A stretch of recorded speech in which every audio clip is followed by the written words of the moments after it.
बुलेटिनच्या सुरुवातीला राज्यातल्या शेतकऱ्यांसाठी या क्षणाची सगळ्यात मोठी बातमी। शेतकऱ्यांचा सातबारा कोरा करण्यासाठी सरकारनं मोठी घोषणा केली आहे। 30 जुलै आधी शेतकरी कर्जमाफीची अंमलबजावणी होणार आहे असं कृषी मंत्री दत्ता भरणे यांनी एबीपी माझावर जाहीर केलंय। त्यातही महत्त्वाचं म्हणजे उद्याच अजित पवारांच्या जयंतीदिनी काही याद्या पायलट पद्धतीने जाहीर होतील अशी घोषणाही त्यांनी केली। 30 जुलैच्या आत रक्कम सगळ्याच लाभार्थ्यांना मिळेल असं ते म्हणाले। 3 ते 4 हजार कोटींची वाढ या कर्जमाफीच्या रकमेत असेल। साधारणपणे 36,500 कोटींची ही कर्जमाफी आहे। राज्यातल्या 56 लाख शेतकऱ्यांना याचा लाभ होईल। आयकर विभागाच्या याद्या हा अडथळा होता, मात्र तो आता दूर झालाय। आयकर विभागानं काही याद्या कालच सरकारला दिल्या आहेत असं त्यांनी एबीपी माझाशी बोलताना नमूद केलं। राज्यातल्या शेतकऱ्यांसाठी आता एक दिलासादायक बातमी समोर आली आहे। कर्जमाफीची पहिली यादी उद्या जाहीर होणार आहे। मुख्यमंत्री देवेंद्र फडणवीसांनी याबाबत माहिती दिली आहे। उद्या अजित पवार यांच्या जयंतीचं औचित्य साधून यादी जाहीर करणार असल्याचं मुख्यमंत्र्यांनी सांगितलंय आणि त्यामुळे आता 30 जुलैच्या आत कर्जमाफी मिळेल अशी शक्यता निर्माण झाली आहे। प्रयत्न आहे की उद्या पहिली यादी जी आहे ती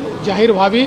आमचे सहकार मंत्री बाबासाहेब पाटील यांनी या संदर्भात प्रयत्न केलेला आहे आणि शक्यतोवर उद्या दादांच्या जयंतीचं औचित्य साधून ही यादी यावी हा प्रयत्न आम्ही करू। आजच्या कृषी क्षेत्रातील मोठ्या बातम्या, शासनाच्या घोषणा, अनुदानातील बदल, खरेदी धोरणे आणि बाजारभावांमधील हालचाल सर्व काही तुम्ही पाहणार आहात या व्हिडिओच्या माध्यमातून। केशरी कार्डसाठी वार्षिक उत्पन्न मर्यादा 2 लाखांपर्यंत वाढणार, मंत्रिमंडळासमोर प्रस्ताव। 8.88 कोटी लाभार्थी। वाढत्या लोकसंख्येमुळे अन्न सुरक्षा कायद्याअंतर्गत राज्यातील लाभार्थ्यांची संख्या 8.88 कोटीपर्यंत नेण्याची मागणी केंद्र सरकारकडे करण्यात आली। डांगे समितीच्या शिफारसीनुसार केशरी रेशन कार्डधारकांसाठी सर्वसमावेशक उत्पन्न मर्यादा वाढवून नवीन निकष लागू करण्याचा निर्णय राज्य मंत्रिमंडळाच्या विचाराधीन आहे।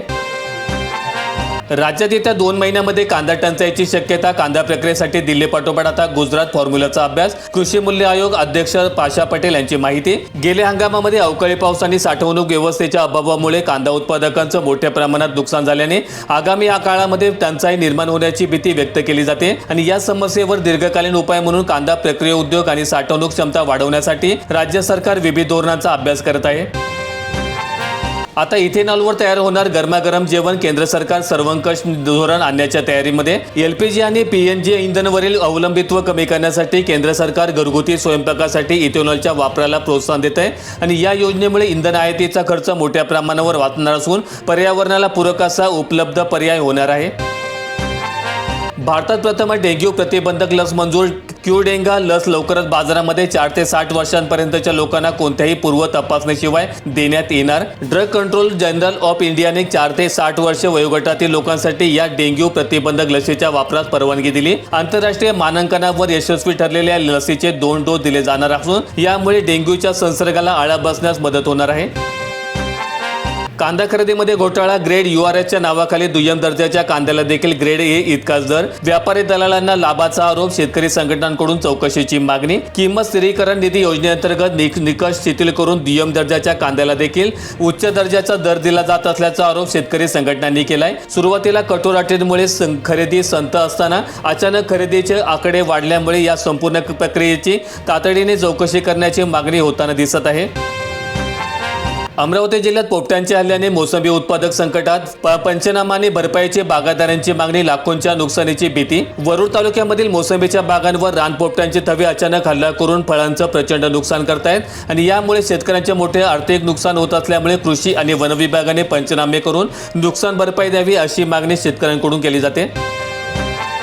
ऐन सणासुदीच्या दिवसात साखरेची भाववाढ। प्रति क्विंटल मागे 600 रुपये, किलो मागे 6 रुपये महागणार। उत्पादनामधील घट आणि परदेशातील वाढत्या मागणीमुळे घाऊक बाजारामध्ये साखरेचे दर वाढले असून त्याचे पडसाद किरकोळ बाजारात दिसत आहेत। आगामी सणासुदीच्या काळामध्ये साखरेची मागणी अधिक वाढणार असल्यामुळे हे उच्चांकी दर दिवाळीपर्यंत कायम राहण्याची शक्यता वर्तवण्यात येते।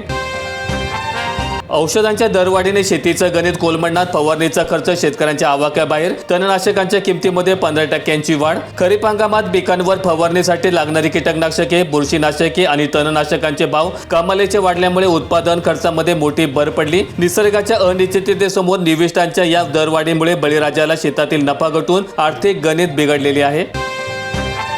अमरावतीमध्ये पावसाने मारले दडे, खरेदीदार फिरकेना, खर्च निघणार कसा, नर्सरीधारक चिंताग्रस्त, मागणी वाढली, संत्र्यासह मोसंबीच्या कलमांना सुगीचे दिवस, मात्र पावसाअभावी चिंता वाढली. पावसाने दीर्घदांडी मारल्यामुळे परप्रांतातील आणि स्थानिक शेतकऱ्यांनी संत्रा आणि मोसंबीचे कलमे खरेदी करण्याकडे पाठ फिरवली. मोठ्या कष्टाने आणि खर्चाने तयार केलेल्या कलमांची विक्री थांबल्यामुळे नर्सरी चालकांसमोर रोजगाराचं आणि आर्थिक संकटाचं सावट निर्माण झालंय. पाटी कोरी होणार, कर्जमाफीनंतर वीज बिल थकबाकीतूनही मुक्तता, 7.5 हॉर्सपॉवर पर्यंतच्या ग्राहकांना दिलासा. नाशिक जिल्ह्यामधील 1,72,000 शेतकऱ्यांना मोठ्या प्रमाणात लाभ. राज्य शासनाने 7.5 हॉर्सपॉवर पर्यंतच्या कृषी वीज पंपधारक शेतकऱ्यांना मोफत वीज देण्याबरोबरच थकीत वीज बिलाची देखील रक्कम माफ करण्याचा निर्णय घेतलाय. यामुळे जिल्ह्यातील हजारो शेतकऱ्यांवरील आर्थिक ताण कमी होऊन नवीन वीज जोडणी आणि इतर प्रशासकीय अडचणी दूर होण्यास मदत होणार आहे. नागपूर जिल्ह्यातील उंबरेड तालुक्यामध्ये 14,000 हेक्टर क्षेत्रावर जलसंकट. खरीप हंगामात जलसाठा नाही तर मग रब्बी पिकांचं काय होणार? तालुक्यामधील धरणांमध्ये सध्या अत्यंत कमी पाणीसाठा उपलब्ध असल्यामुळे खरीप आणि आगामी रब्बी अशा दोन्ही हंगामातील शेती सिंचनाचा प्रश्न अत्यंत गंभीर बनलाय. वेळेवर आणि पुरेसा पाऊस न पडल्यामुळे सोयाबीन आणि कपाशीच्या पिकांची वाढ खुंटली असून शेतकरी चिंताग्रस्त आहेत.